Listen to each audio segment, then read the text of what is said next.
ایک دفعہ حضور نے فرمایا عمر ایک اویس بن عامر نام کا شخص ہے، فرمایا برس کے نشان ہے چہرے پہ، برس ہوا تھا وہ ٹھیک ہو گیا، درہم کے مطابق نشان ہوگا، ماں کا فرما بردار ہے۔ اور حضور نے فرمایا عمر اس بندے کی شان اتنی ہے کہ وہ اگر اللہ کو کوئی قسم دے دے تو رب پوری کر دیتا ہے۔ فرمایا اگر عمر تیری ملاقات ہو گئی نا تو اسے اپنے لیے دعا کرا لینا۔ بس طے کر لیا حضرت عمر نے، جو بندہ بھی یمن سے آئے عمر پوچھے اویس کو جانتے ہو، اویس کو جانتے ہو، جو بھی ملے نا حضرت عمر پوچھے اویس کو جانتے ہو۔ ایک وقت وہ آ گیا کہ حضرت اویس خود ہی آ گئے، حضرت عمر کی ملاقات ہو گئی۔ اب ذرا دیکھنا نشانیاں بتا گئے، کہنے لگے آپ کا نام اویس بن عامر ہے، مراد کی شاخ سے ہے، یہ چہرے پر نشان ہے، ماں کے فرما بردار ہے، کہا ہاں۔ کہنے لگے اٹھاؤ پھر ہاتھ میرے لیے دعا کرو۔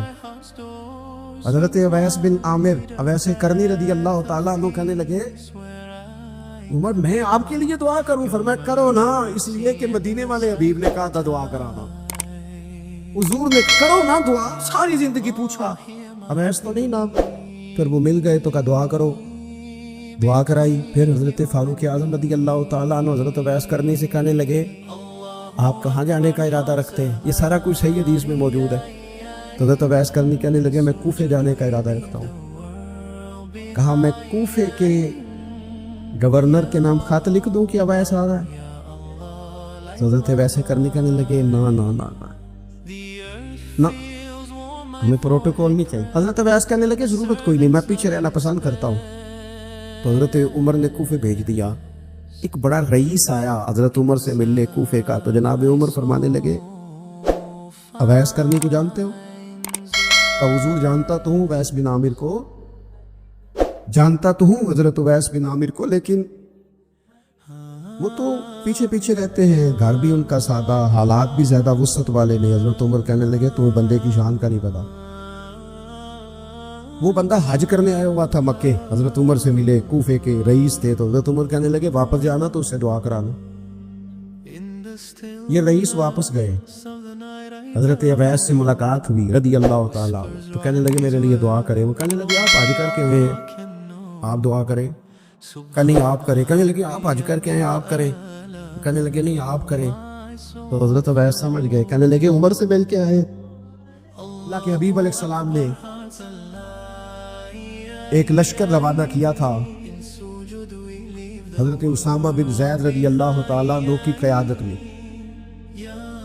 وہ لشکر ابھی تھوڑی دور ہی گیا تھا کہ اللہ کے حبیب علیہ السلام کا وصال ہوا۔ اب صحابہ اس بات پر جمع ہوئے اور جناب صدیق اکبر رضی اللہ تعالیٰ عنہ مسلمانوں کے خلیفہ مقرر ہوئے۔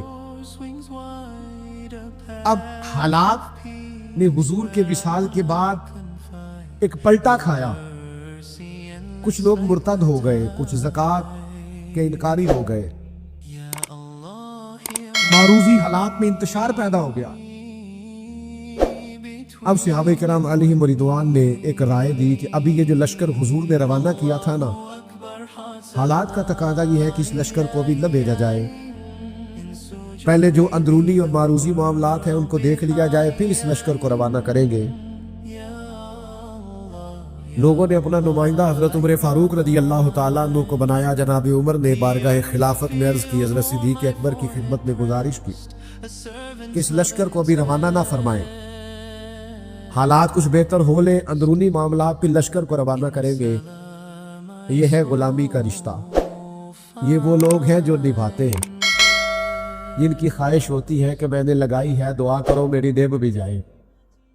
حضرت ابوبکر صدیق رضی اللہ تعالیٰ عنہ نے جناب فاروق اعظم رضی اللہ تعالیٰ عنہ پر جلال فرمایا عمر تمہیں تمہاری مار ہوئے، مجھے اس لشکر کو روکنے کا مشورہ دے رہے ہو جس سے روانہ مدینے والے محبوب نے فرمایا۔ اور پھر حضرت سیدنا ابوبکر صدیق کے جملوں کا ولولہ دیکھیے، فرمانے لگے میں مدینہ منورہ میں اکیلا بھی رہ گیا اور جنگل کے درندے آ کر میرا گوشت بھی نوچنے لگے، اس قسم کے بھی حالات پیدا ہو گئے تو میں اس